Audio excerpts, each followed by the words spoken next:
there'll be something on the future and where we're headed with our activities into the future and how it might affect eutrophication. So there's 2 separate lectures, and at the end of each lecture there's an assignment, and you choose one or the other unless you want to do both. You can choose both of them, but you choose either the one at the end of lecture 5 or the one at the end of lecture 6. And there are some papers to read for each of those assessments, and I have given you those papers, or I will. This morning, supposedly, everybody got both lectures and all of the papers. I sent them out by email, but if you didn't, and you don't know if you did or not yet, I'm also going to put them on the computer in Carmen's office, so you'll have them. Okay. So to make decisions about how to control nutrients, you have to know a lot of the things that we've spent time trying to learn about and find out about in the first 4 lectures of this class. You need to know where they came from, not only the type of activity that generated those nutrients, but also the geographic location. You need to know how much is coming, and you need to know what activities have created that excess nutrient. You also need to know something about how the nutrients, once they get into a stream, if they're attenuated, if they're taken up or regenerated in any way before they get to a larger body of water. You also need to know something about the nutrient limitation of the receiving water. So that's why I spent a lot of time on talking about nutrient limitation and which nutrients are limiting. And if you control one and not the other, how the balance gets off. And you also need to know something just about the shape of the receiving waters and the hydrology. So knowing all of these things can help you make a decision about how to control the excess nutrients in a watershed. And the assignment that's at the end of this lecture is a series of papers that have created a fairly large scientific controversy on, do you control nitrogen or do you control phosphorus? And there was one paper by Dave Schindler from, I think he's from Canada, but he's University of Washington or Canada, I'm not sure, the Pacific Northwest. And he's done some experiments where he's actually taken whole lakes and added phosphorus to one and not the other, and seen how the whole community responded. And the one with the phosphorus being added did end up undergoing the process of eutrophication and becoming hypereutrophic. So he wrote, because there's a lot of interest now in eutrophication in the coastal waters where nitrogen is a main nutrient limiting phytoplankton growth, he wrote an article that said controlling nitrogen will not do anything to fix freshwater lakes. And I also showed you some information where we did our own bioassays, and we had some freshwater lakes where we did find nitrogen limitation. So he wrote that paper, and then Bob Howarth and a few others wrote a paper in response saying he was pretty much wrong. And then Schindler wrote another paper in response to them saying how he was right. And then there's a paper in Science magazine by Dan Connolly and a lot of other people that takes on the whole issue again. So those 4 papers are the papers that will go with the assignment, and the assignment is along the lines of who is correct. So you have to decide out of all these papers who is correct in this argument. And it's up to you to decide how to write it and how to address it and analyze the ideas. Okay, so that's what's at the very end of this lecture. Don't want to keep you in suspense.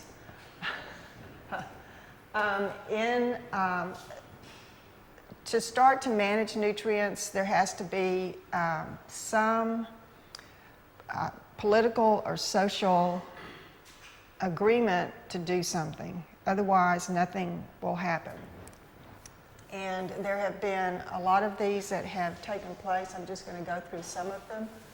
For instance, where I'm from, the Gulf of Mexico, it's been a long haul. 1996, we started writing some assessments, and we had 6 reports that were all about that thick, and they were all reviewed by outside reviewers, and then they were fixed, and finally those 6 reports were published, and then those 6 reports went into this thing called an assessment plan, the Hypoxia assessment, integrated assessment. And it talked about the hypoxia, where the nutrients came from, what the consequences were, how to mitigate for it, what the economic cost would be, and all of that came into this assessment in about the year 2000. So that was a 4-year process. And so in 2000, a group of federal agencies and states in the United States and 2 tribal nations, 2 Native American Indian tribes, came together as a task force and wrote an action plan for reducing the nitrogen that gets into the Gulf of Mexico. This particular plan ended up on the desk of President Clinton early in January, and then later in January, President Bush was elected. So it ended up on his desk, and it sat there for about a year. And then the administrator for the Environmental Protection Agency, what's her name? Anyway, she decided that, Christine Todd Whitman, she decided that something should start again on this, and she reconstituted the task force. And one of the things that she used to be the governor of the state of New Jersey, which is it's to the southwest of New York City. And the size of the low oxygen area in the Gulf of Mexico happened to be about the size of the state of New Jersey. So whenever I would put out a press release, I would say, you know, the dead zone this year is the size of the state of New Jersey. And one year it got as large as Massachusetts. But so at a conference that I was attending, actually I developed the conference, but she was a key speaker. And I was sitting in the audience, and she was starting her talk about nutrients and control and legislation. And she looked at the audience and looked at me, and she said, "I'm getting really tired of this dead zone being compared to the size of the state of New Jersey." And I kind of like sunk in my chair. She said, "Pick on Rhode Island, Connecticut, you know, just no more New Jersey." But it got her attention. And she then reconstituted the task force, and we had an action plan.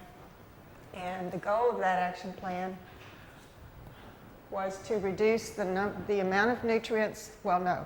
The goal was not to reduce nutrients. All of these states would have never signed it if it said that. The goal was to reduce the size of the low oxygen area to a size of 5,000 square kilometers over a 5-year running average by the year 2015. To do that, it was predicted it would take about a 30% reduction in nutrients. But there are no teeth in this anywhere. It's all voluntary, incentive-based, and a lot of education. Well, those of us who have been educating the public for 5 or 6 years now feel like there hasn't been much progress. And also, the science keeps getting attacked by farm interests and agricultural producers, and fertilizer producers as well. So part of the action plan, part of the adaptive management in this action plan was to have monitoring, research, and then reporting, and then a 5-year assessment to see if there had been any progress or not. Well, at the 5-year assessment, there had been no progress, and these people who were opposed to doing anything started challenging the science again. And so it ended up being basically an assessment of the science once again. That took 2 years, and an independent body of the Environmental Protection Agency, their scientific advisory board, basically agreed with all of the science that had been conducted to that point. So the science was solid once again. There wasn't a problem with the science. And then they said that, let me see, go up one, go back. Whoops.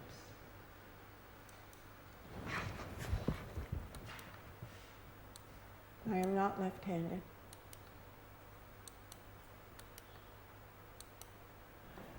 So they said, yes, the science is strong and you should still continue to strive for the 5,000 square kilometer goal. Well, you can see that the 5,000 square kilometer goal is actually quite low. And this is the long-term average and this is the 5-year running average. If things had started happening in this period right here, we might have been able to reach that goal. But so from 1994, when we first had a conference, 96 when we started the papers, 2001 when the action report was done, to 2001, 2006 for the next assessment, and then that got finished in 2008. And now we're 7 years away from the year 2015, and absolutely nothing's been done because under our previous administration, the EPA was pretty much told not to do anything other than have meetings, basically have meetings. There still is not a new, what's called an AA for water, and let's see, AA, Assistant Administrator for Water, has not been appointed yet under the Obama White House, but the new administrator of EPA is Lisa Jackson, and she's from New Orleans, Louisiana, so she knows a lot about what's been happening in the river, and we're hoping that the AA under her that gets appointed is also a political appointee, and hasn't happened yet, but we're just, hoping that something different happens in the next year to start moving this process along again. But that's all the politics and everything that go into it. We're definitely not going to get to this goal by the year 2015. It's just not going to happen. And one of the issues is that there aren't any regulations. The U.S. has the Clean Water Act that was started in 1972, and it's done a very good job of taking care of point discharges. Anything that comes out of a pipe that you can regulate, this law has done a very good job of regulating, but what it doesn't regulate is the non-point sources that come off of the land.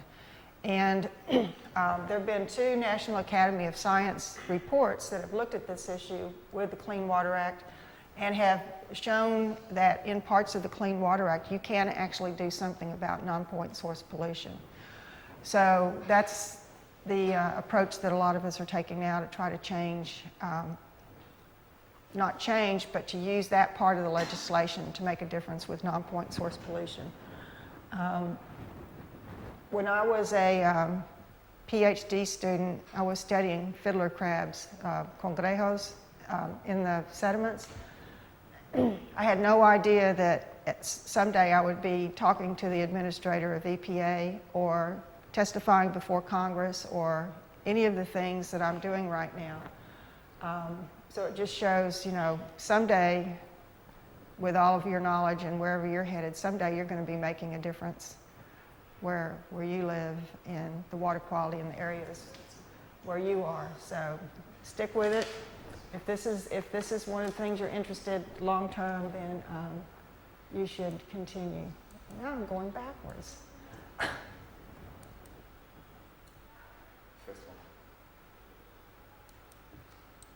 Okay.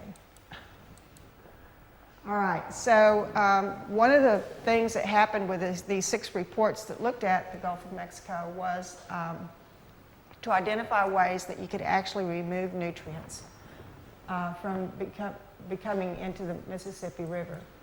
And the first way is to, first of all, decrease the amount of nitrogen that's coming off of the land. And the second way is to modify the habitat so that this process of denitrification can occur and remove the nutrients naturally. So with regard to reducing the amount of nitrogen that comes off of the land, there are a lot of different farm nitrogen management schemes that can be done. You can not use as much fertilizer. You can put it on in the spring instead of the winter. You can let the land lay fallow over winter and not till it up again.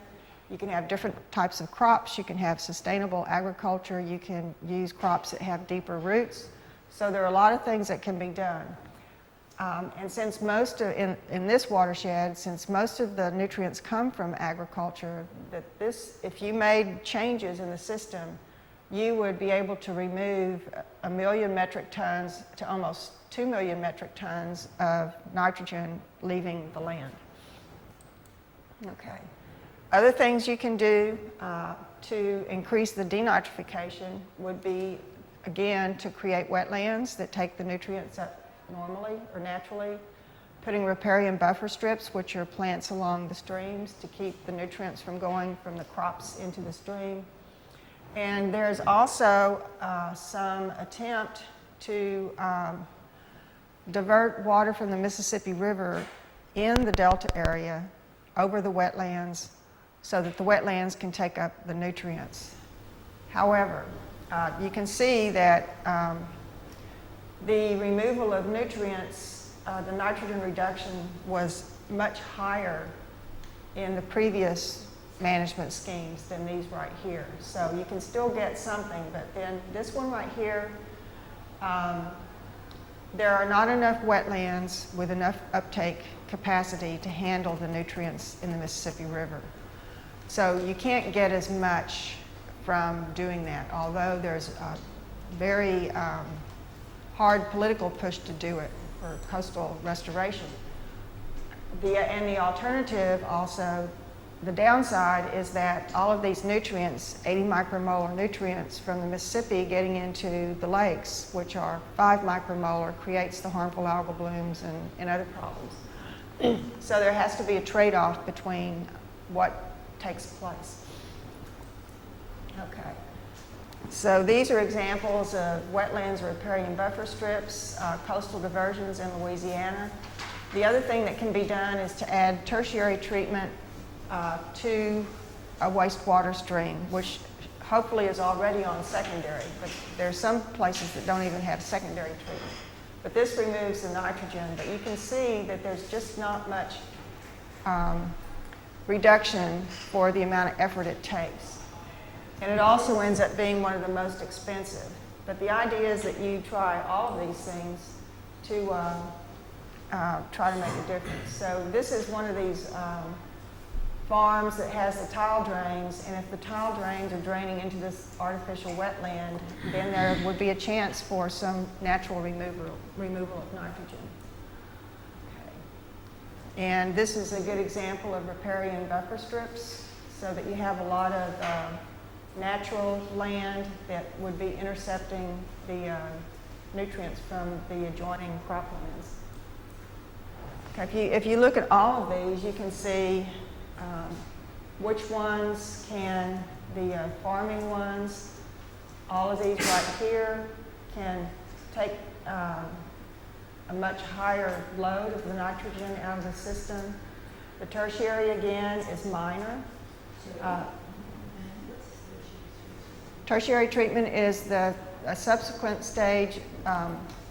Secondary treatment basically removes most of the phosphorus and the solid waste. Tertiary treatment is a biochemical reaction that removes the nitrogen beyond the phosphorus. So if you have tertiary treatment, you have less nitrogen going into the water.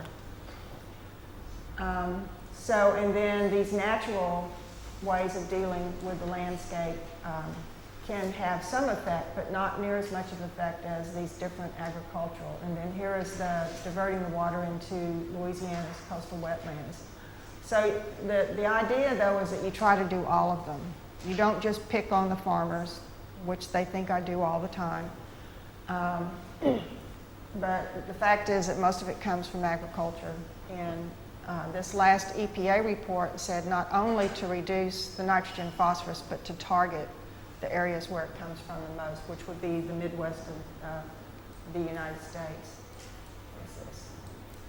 Okay, I already did that. Okay, so again, we have this controversy. We want to target areas that produce the most nutrients, nitrogen and phosphorus, and now we're creating biofuels, and we're actually farming more corn and using more fertilizer, and it's getting worse. Okay. When you look at the effectiveness of these nutrient removals, you also have to consider how much it costs to do them. And if you take care of agriculture costs or losses, if you're trying to get a 20% reduction off of the land, it costs about 88 cents per kilogram of nitrogen removed. And if you're trying to get 40% off, it costs a whole lot more. And the same thing with fertilizer use. It costs a whole lot more to get to this point than at this point right here. And if you're creating wetlands, it takes about $6 per kilogram over. If you put 1 million acres of wetlands, you can get this much removal of nitrogen. But if you have 5 million, you actually don't get that much more removal. Riparian buffer strips, you can get, I'll get it. Okay.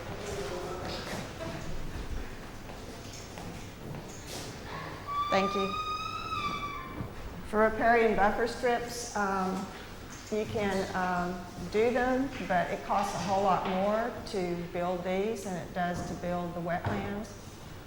We're not really sure how much of a benefit coastal diversions would have, but the guess is that it would be comparable to these numbers right here. And tertiary treatment, while it can remove a lot of nutrients, the cost is prohibitive. So you have to think about how you want to reduce the nutrients and what the relative cost might be. Yes? What's the coastal diversion?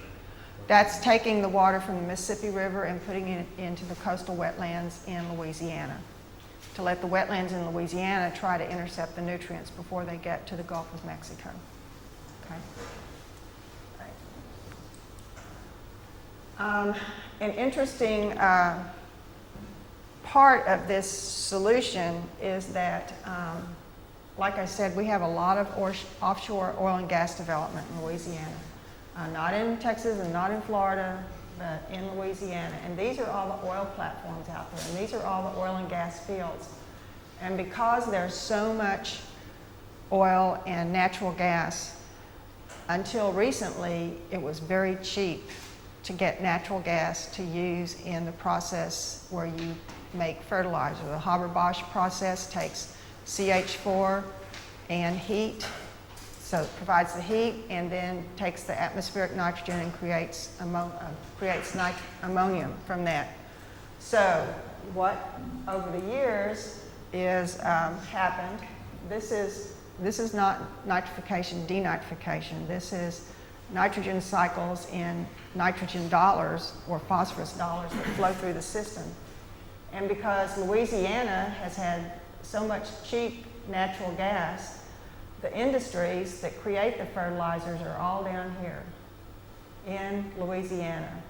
And so then they pipeline or truck or train gets moved up into the Midwest as anhydrous ammonium, gets put on the land, runs off, and comes back down into the Gulf of Mexico and creates the algal blooms that support the fisheries but also lead to this dead zone. So Louisiana, in fact, is the commercial source of its own problem of nutrients. But as I mentioned, not all of this corn goes into, here's the little farmer, a lot of it is now going into animal production, and even a lot of this corn gets elsewhere into North Carolina where they have a huge problem with eutrophication. The other thing that's happened is that phosphorus is very plentiful in the soils in Florida.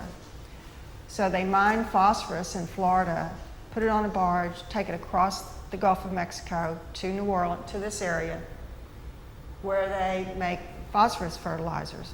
And those phosphorus fertilizers go up into the watershed, and some of it goes somewhere else, and it comes right back down and fuels the algae that feed the fish, but also lead to this dead zone. So the phosphorus also has a very similar cycle, except it has Florida involved. The other part of this cycle is that a lot of these fish that are captured, that are from the surface waters, that aren't, that don't bring as much money as the fish that live on the bottom, are menhaden, and they render the menhaden and use it to make, again, some phosphorus fertilizers, which go up into the water, go up into the Midwest and come back down and stimulates the growth down here. The other thing that I mention when I'm talking about this is that the U.S. Congress sends a lot of nitrogen dollars to the Midwest to subsidize the agricultural practices, but you don't see an arrow coming down here at all. So there's no subsidies for the fisheries, just the agriculture. But when you get into discussing this with people, you always hear about, well, look how important our agricultural economy is. It's worth, the ag economy is worth $98 billion. And when you look at the fishery value in the Gulf of Mexico, it's not quite $3 billion. So I have very often heard in debates where the farm community, actually it's the fertilizer community and the big agribusiness community, say, well, our economy is so much more important, so the fishers are just going to have to find something else to do to make their living, which doesn't make the fishers in Louisiana, Texas, and Mississippi very happy. So it's not just nitrogen molecules that move through the system and create these problems. There's an economic and a social framework within all of this that needs to be addressed as well. Okay. With the cost, one of the things that happens over time is if this is the keeping the nutrients on the farm, and you have you can stop this many nutrients from coming in, but if you try to stop this many nutrients from coming in, then it's going to cost a whole lot more over time. The more you try to take out, the more it's going to cost over time. Whereas with the wetlands, the cost is not much. The cost is a lot initially, but then as you go up, it doesn't increase in cost, because once you have built that wetland, then it takes care of itself. So the initial cost is in the beginning, but the benefit goes much longer, whereas managing the nutrients on the field is a continual process that you have to do every year. Okay. And this basically shows that same thing, that it takes more and more to do the fertilizer, but once you've got the wetlands in place, it doesn't cost a whole lot more. Okay. So what do? You can work on legislation. You can subsidize conservation in the farming community. The citizens have to be involved. You can give up. It's too big, I can't do anything about it. So what we've done, as I mentioned, is trying to work with the Clean Water Act, and there's a lot of other legislation in the U.S. that takes care of these things. And you also have to understand, with any restoration, you have to deactivate the mechanisms that promote the degradation, and then you have to develop countermeasures that are effective. And this always takes research and education, and a lot of resistance from the citizens who have always been doing it one way and don't want to change and do it another way.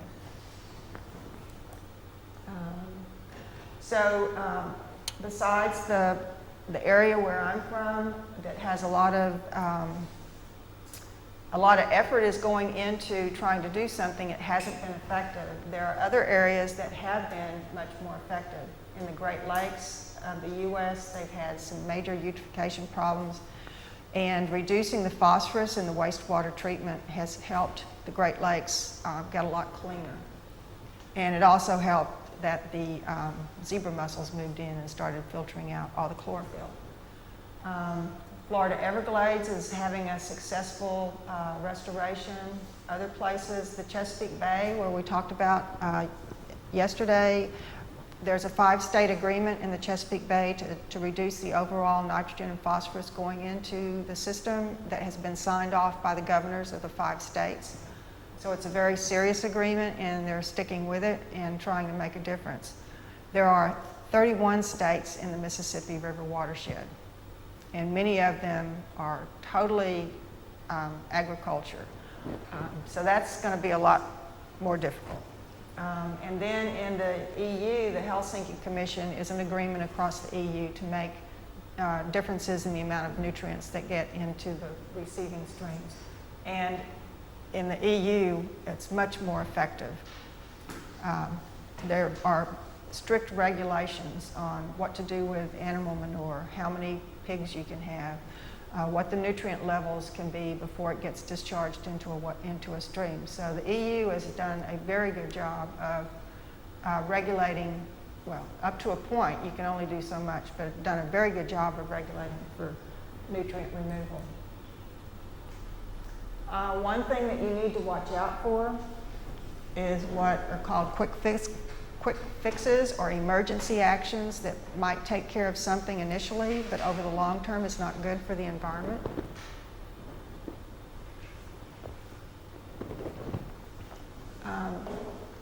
So you may be able to do something, or you think you're going to do something by putting the Mississippi River into the coastal wetlands of Louisiana. It may seem expedient, let's just do it, and then you find out that it really didn't help, and in fact it hurt the ecosystem. So you have to watch out for these impromptu, hurry up, let's do something about it. For instance, this isn't exactly related, but in coastal Louisiana, there's a lot of erosion of land. There's a lot of erosion of land everywhere. And one of the solutions is let's just put rocks. Let's just put rocks so that we can stop the land from being degraded. And one of the issues is that when you put rocks on a barrier island on a shoreline, you disrupt the normal flow of water and sediment. You actually end up eroding more land than saving the land. So that seems like a quick fix, but in the long term, it degrades the barrier islands even more. Okay. Citizens can be involved. There's a lot of ways that citizens can get involved. And then what can you do? To have less of a carbon footprint and a nitrogen footprint and a phosphorus footprint on the earth. These are some of the things that can be done. I've mentioned some of them already.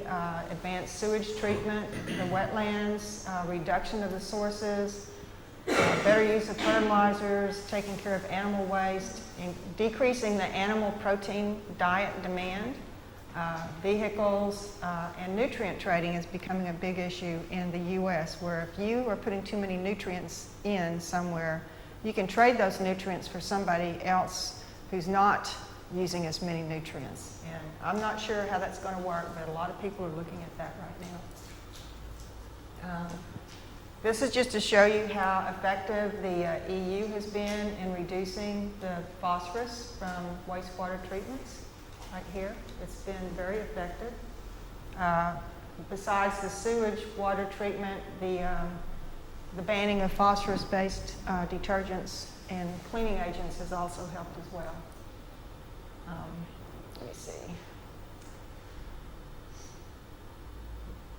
Yeah, so these are the, let me see. This is where tertiary treatment has been imposed on wastewater, and you can see that some of the nutrient levels are so high that they have had to impose tertiary treatment on these wastewater streams. And it's mostly up in the Baltic area and in Central Europe. Let me see. The Venice Lagoon has a huge nutrient problem. It has a lot of problems. It's sinking into it's sinking away. I mean, water quality is just one of its problems. But there have been some approaches to trying to reduce the amount of nutrients, and you can see that if you don't reduce nutrients, you have this very high concentration of chlorophyll, and that if you become successful enough to have 80% reduction, you reduce the area so that there's much less chlorophyll biomass in the lagoons. Anybody been to Venice? Who? You? You've been to Venice? No. I have. Twice. It's beautiful. But you see the pictures now of people walking around I can't remember, St. Mark's Square. And, you know, they're up to here in water. It's pretty bad. The Baltic has a lot of problems with excess nutrients. And you can see, depending on the country and how much comes from different activities. And you can see that some of the countries are not as well regulated as others. And those that are coming into the EU are going to find that they're going to have to do a much better job with their nutrient controls. Let's see. I'm going to skip that. It's just the cost involved. Let me skip over that because I want to give you all a break. We also talked about this, the increase in consumption of animal protein. Chesapeake Bay, I mentioned, has a 5-state agreement to improve the water quality. So what is that? It's a Secchi disc, yeah. Okay. Because Chesapeake has actually lost its oyster fishery. Their blue crabs have bottomed out. They have lots of anchovies now. They've also lost a lot of their striped bass fish population. Yes? Before going to another part, you have mentioned about subsidies. Mm-hmm. In developed countries, most of in EU and the US, there has been a big subsidy for the agriculture. Right. And whatever they do now, I mean, in reality, the farmers have been subsidized and they are not strong enough. You said in some of states the subsidy has been stopped. But do you think they can stop? I mean, I think they can afford buying whatever fertilizer they try to. Well, one thing that's going to happen is that the cost of fertilizer, because the cost of natural gas has gone up so much, that's going to become, it's not going to be used as freely. That's just an economic response. The U.S. has a piece of legislation called the Farm Bill, and that's where all of these subsidies are put in that support. The Farm Bill has come under scrutiny in the last several years as to why are we spending all of this money subsidizing the agriculture. And so there's a big effort to reduce these subsidies. And so that would be one way, is through the legislation to actually work on the Farm Bill, which is the big driver for the whole agricultural industry in the Midwest. And it might happen. They came really close to making some changes, not this Congress, but the Congress before. Yes. Is there maybe also a shift from subsidies to mega farms to organic farms, like that happens? Organic farms There are no subsidies for organic farming, but there should be. Not at all. Not at all. Not at all. Yeah, but there could be. And First Lady Obama is putting a garden in at the White House, and it's going to be an organic garden. So, you know, there's hope that she is so popular that, you know, she might have an effect on things like that. So if you ever get invited to the White House for dinner, you'll know that you have organic vegetables. And this is just more and more of the restoration efforts. Don't just focus on the nutrients, but whole ecosystem restoration, the grasslands, the fisheries, land conservation, education. And then some of the things that keep happening, especially in the Chesapeake, is a lot of people are moving there. There's a lot of investments in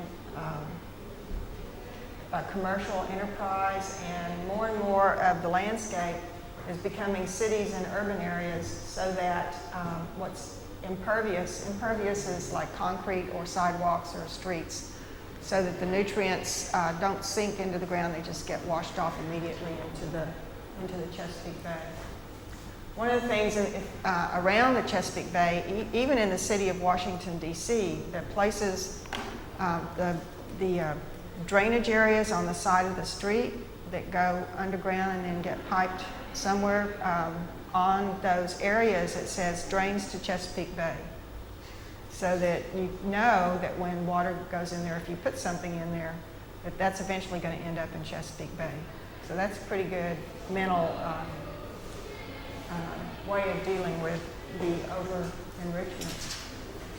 Okay, a book named, a guy named Tom Horton, who's an excellent writer, wrote a book called Turning the Tide about Chesapeake Bay, and he just listed he has a huge long list of things that can be done in Chesapeake Bay to improve the water quality.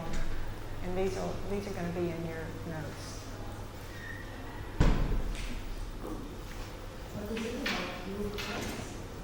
What's that?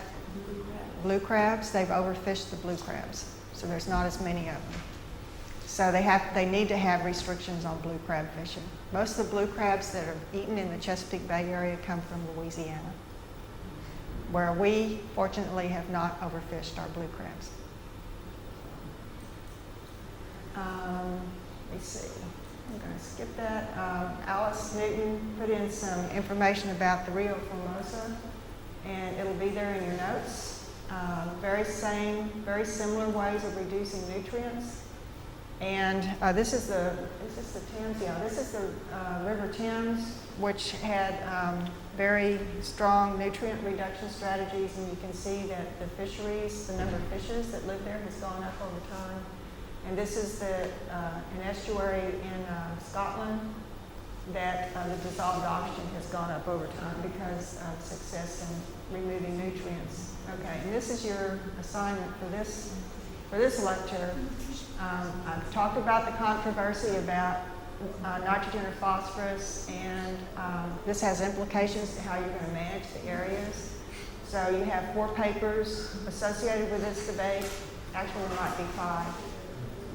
See, Schindler, the response, Schindler, Conley. There's 4 papers on this. So this is in your notes. You should have also gotten this in your what I sent out by email today. So we're going to take a break, 10 minutes please, and then we'll do the last but not the least lecture. You want to see it again? Okay.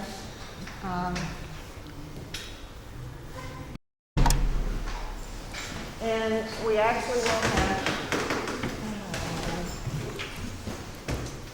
okay, you've seen this. We're going to have more and more biofuels, but they might not be good for the environment. And we've seen that more and more of the corn that's grown in the U.S. Doesn't really go into food. It goes into it goes into food for animals, and or it's exported.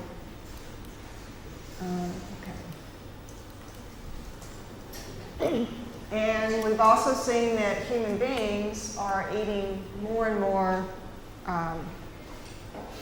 animal protein, which requires the corn, which requires the croplands, which requires the nitrogen fertilizers. And I think I showed you this already. So the more protein we eat, the more, or beer, end up looking like this. This is my favorite person in the whole world. who says we're no longer addicted to foreign fossil fuels, but now we're addicted to corn squeezing. So this is the ratio of how much, in other words, out of the total farm budget, how much is generated from the crop and how much comes from subsidies. And you can see that more and more of this area in here receives subsidies to grow corn that we don't necessarily need. And you can see that recently the amount of ethanol production from corn has gone up considerably. It's much higher. And this is a corn pump, an automobile pump from corn, and this is my hero.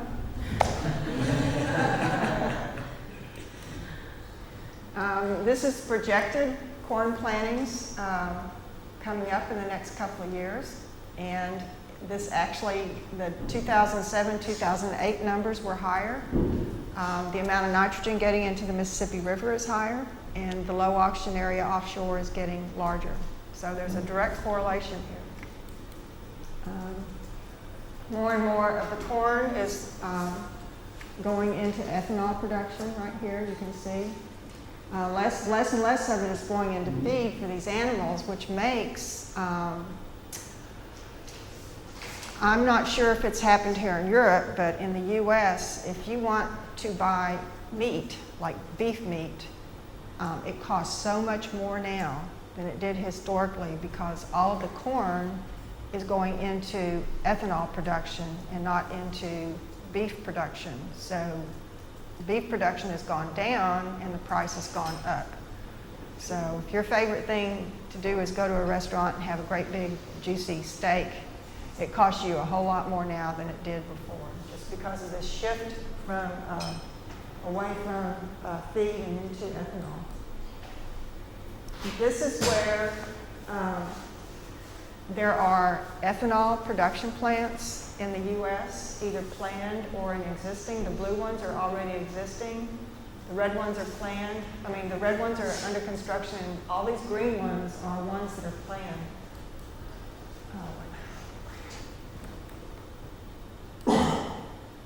Not that one.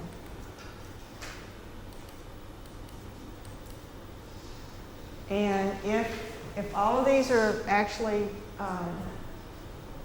built, then the state of Iowa, which is right here, will actually be importing corn instead of exporting it, because all this corn from other areas is going to go to Iowa and get processed there and then turned into ethanol.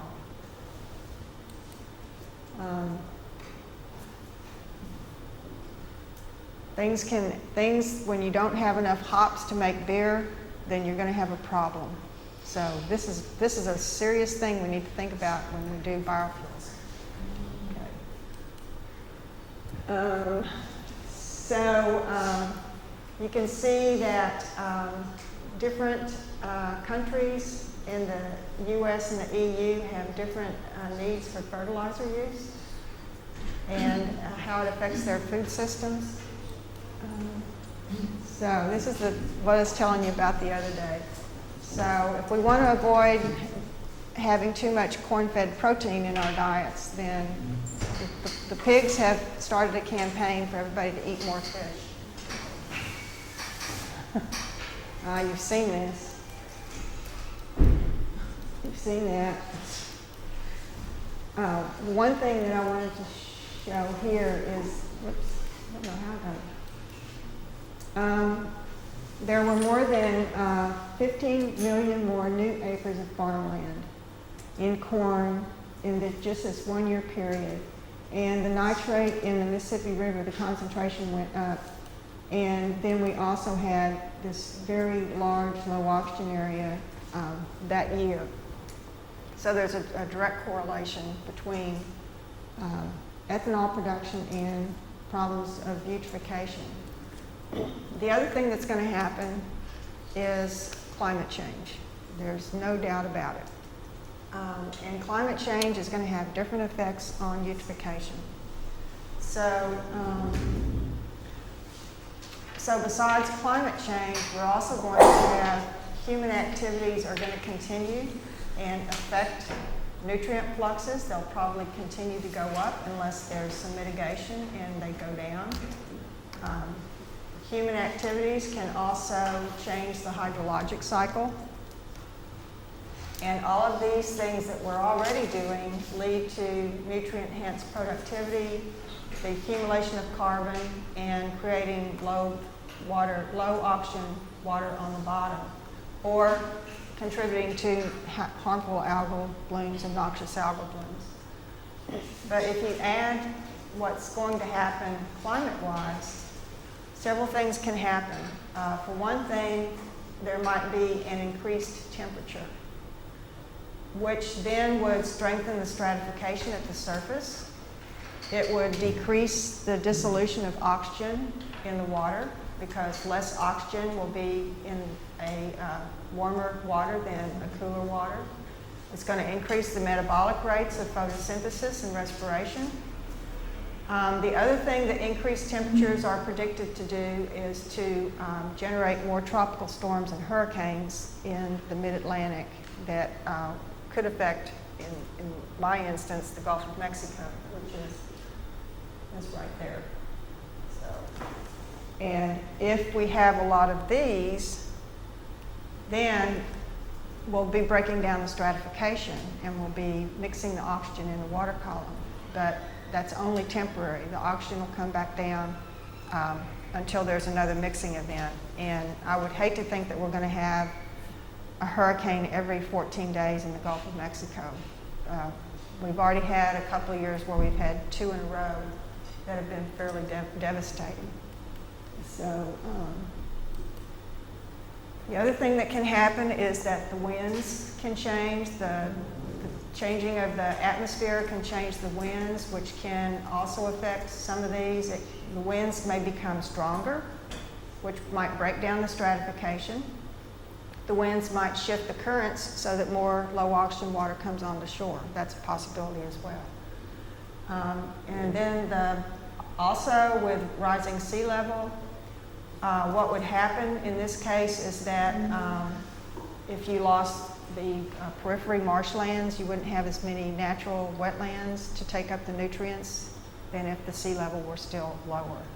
And the progressive change in the wetlands is not going to be sufficient to keep up with sea level rise because it just can't, the plant communities can't change that quickly. And also, there might not be any more habitat because urban centers and populations have already moved into the area where the seagrasses might, or the marshes might migrate. So that's one negative feedback. The other one is that climate variability can also change the hydrologic cycle. And in some places that means more rain and more runoff and more nutrients getting to the coastal zone, which leads to, again, this nutrient-enhanced productivity, noxious algal blooms, and then bottom water hypoxia. So depending on where you are in the world, these different factors are going to be different. So that if you're in an area where there's more rain, just take North America for example, the upper part of the Mississippi River water basin is predicted to have more rain, earlier snow melt, and more rain, and more snow. So there's going to be more water. The lower part of the Mississippi watershed, however, is predicted to go into a drought cycle. So they're not going to have as much water. But most of the water and the nutrients that reach the Gulf come from the upper part, which is going to have more rain, earlier snow melt. So that problem is going to get aggravated. And if you also have more fresh water getting in, you're also going to affect stratification because the fresher waters are less dense and the bottom waters are more dense. So if you have more rain and higher temperatures, in fact, you can have a double effect on stratification and have even more stratification and less oxygen getting to the bottom. So those are just different ways. So, but if you're in an area where there's less rain, you would, in theory, be less likely to have as many nutrients coming into the estuary. But then you're probably going to have problems with not enough nutrients to support the food web and the fisheries. The other thing that human beings can do is move a lot of water around, like divert water from one part of the country to another part of the country. And in that way, you could maybe diminish the possibilities of nutrient overloading if the water is taken and put somewhere else, but then the people who depend on the water, where the water used to go, don't have the water that they need anymore. So this is a huge social, political, environmental issue that's going to be happening around the world in the next half century and into the future. So one of the things that these 2 years had very similar, this is the Mississippi River discharge, this is the normal, and this is the maximum and the minimum. But the year 2002 and 2003 had very similar levels of water coming into the Gulf. And so this is the reason, this is the size of the low oxygen area in 2002. And then in 2003, it was very small because we had many hurricanes move into this area. First we had Bill, and then we had Claudette moved in here. So basically the whole area was resuspended and mixed, and by the time we went out to do our cruise, there wasn't that much low oxygen. But a week later, we have this transect that we do on a regular basis. The stratification had built up and there was more low oxygen. So the re-aeration doesn't last forever. And these are some data from our oxygen meters that we have under the water that record the oxygen levels, and these are 3 months in 2003, and the level of hypoxia is right here, this 2. And you can see that for most of the year, or the summer, the oxygen is very, very low, close to 0. We had a tropical storm that really didn't make much of a difference here. And then, so the oxygen was continued to be less, but then Hurricane Claudette came across the area and increased the mixing and increased the oxygen, so that it was plenty of oxygen in the bottom, but then you can see it didn't take long for the oxygen to go back down again. And then it was low for a long time, got mixed a little bit here, respiration, continued to bring it down. We had another tropical storm that did not affect the oxygen. And then we had this one tropical storm Grace began again to bring up the oxygen. So we have these data that show us how the tropical storms affect the oxygen on the bottom. One thing that was done by Dubravko Justic is he did some testing with a model. He has a model that is a 2-box physical biological model that takes into account mixing at the surface, diffusion across the picnic line, respiration in the bottom, production in the surface waters.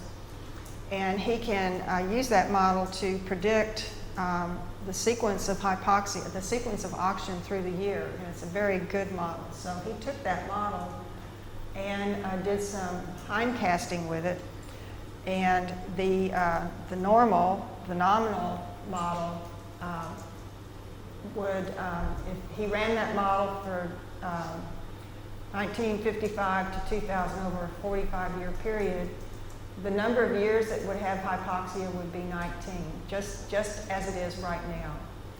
If he reduced the river discharge, which means less stratification and less nutrients, then there were fewer years, by half the amount of hypoxia to the nominal.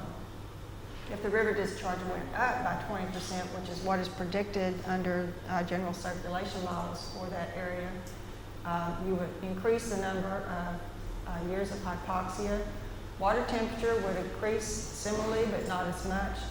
And if you had more river discharge and higher water temperatures and stronger stratification, you would have even more years than the nominal model. However, if you reduce the nitrate concentration in the river, you could reduce the number of years with hypoxia from 19 to 12. So this model gives us a good way to look at the possible changes that might happen in the Gulf with regard to eutrophication and low oxygen. I did this already. Am I going backwards again? No. Okay. This is the other assignment. I've loaded up, or will load up, a lot of papers on biofuel production. And there are some good reasons why to have biofuels. And there are some crops or roughage that makes a better biofuel, more environmentally sound than others, such as sedgegrass or, there's not a whole lot of them. In Louisiana, sugarcane waste is being used to make biofuels.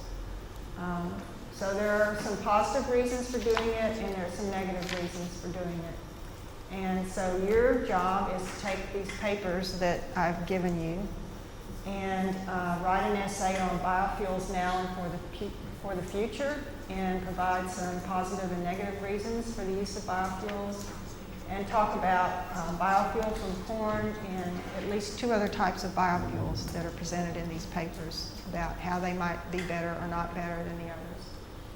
And this will be due no later than, let's put this one on April 13th. So you'll get this one done sooner. No, this will be due April 30th, as the other one is, okay? In theory, yes, one or the other, unless you're just an overachiever. So you have 2 choices. You'll have all the papers, and you'll be able to see which one interests you more and which one you feel more comfortable writing about, and write an essay on it. And they'll be due no later than April 30th. Is the recycling, for example, recycling or they use for biodiesel? That's one of the ways. Is it a biofuel? Is it what? It is a biofuel. Yes, it is a biofuel. And there are people who take all the old grease out of a McDonald's hamburger place where the potatoes have been fried, and have actually started using it as a fuel. You have? No, here was one of the students at the college right here at the university. They still had a drive to bring in their own oil. Okay. How about that? All right. Yes. There could be sedgegrass, sugarcane, capturing microalgae or macroalgae. There's one of the papers is on that. Corn, of course. So yeah, one or the other of these topics, and you should have all the papers. In theory, I've emailed them to all of you, although I know not all of you get my emails. So yes. I know in many countries this strategy for biofuels in Africa is being tackled through jet fuel. Is being what? They're using jet fuel. Say that again? They are using jet fuel. It's a plant. Okay, I don't know the plant. Okay. What is it? What kind of a plant? It's a plant that survives in arid areas. Okay. And proper for the garden. Okay. Normally they don't use much water. Mm-hmm. Okay. They use fertilizers. Okay. Is it a good, my question is it a good option or not? If it prevents nutrient pollution, it's probably, and it's not needed to feed human beings, it probably is a very good solution.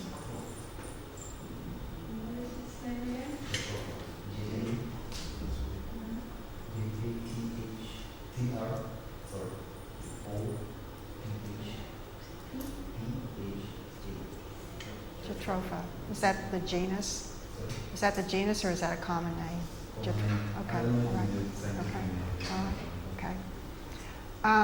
That's it for me. And it's been a real pleasure to talk to you for the last 5 days and talk with some of you as well. So best of luck. You'll be meeting some of my good friends the week after your holiday, and hopefully they'll be able to give you some new guidelines and information that'll help you in your future. So, best wishes to all of you in your lives and your careers, and make a difference in this world. Okay, all right. Okay, thank you all.